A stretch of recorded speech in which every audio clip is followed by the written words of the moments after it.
The next section is a little bit tricky. It's the Native American Industry Classification System.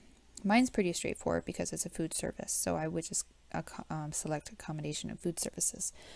For you, if you're having a little bit more hard time identifying it, you want to Google or search for NAICS code. I just searched NAICS.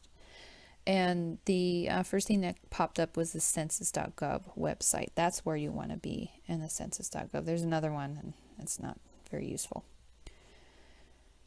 So you'd want to select here on your 2012 NAICS, and then it'll give you a chart of where you are. Some of them may be retail and trade, arts, entertainment, and recreation, accommodation, food, depending on your business. You'll need to delve in here in a little bit. For example, retail trade, home furnishing stores, lawn and garden equipment supplies and stores, grocery stores, specialty food stores, jewelry, luggage, and leather goods stores. Those are just some ideas. Art dealers. So that's that. If you have a business, social media like Twitter or Facebook, you'll want to put the link there. If you have a business website, you'll put that here. The next section is the target market.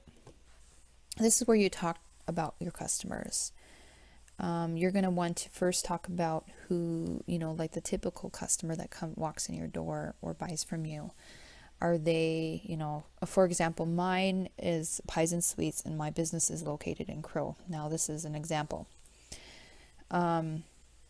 I would say that my typical customer lives in or works in and around Crow Agency. They are women between the ages of 18 and 35, and they are employed and make an average of $30,000 a year. So that's just a light segmentation.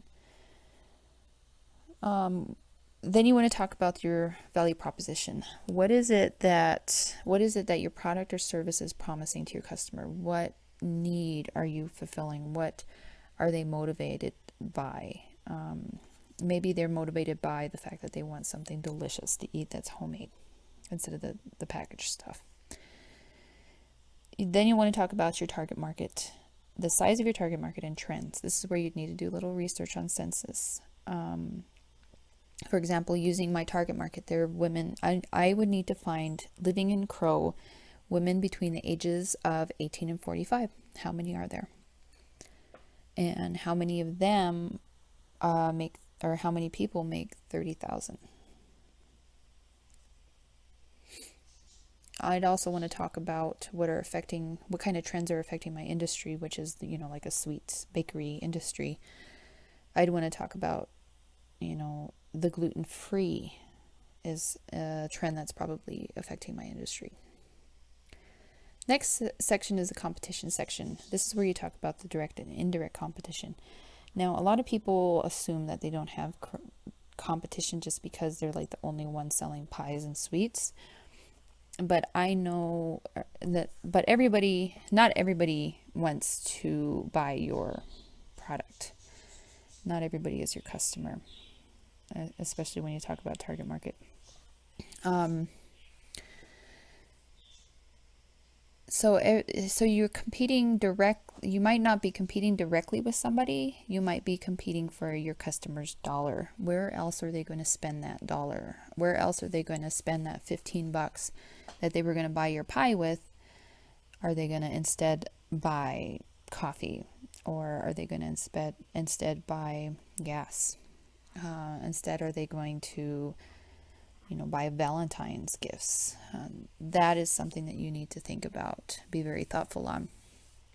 So directly, my competition would be the grocery stores and gas stations selling packaged sweets and pies. Indirectly, I'm competing against wherever else they would spend their money. Then I would try to outline who my competition is, especially my direct ones. What are their strength? What are the strengths and weaknesses?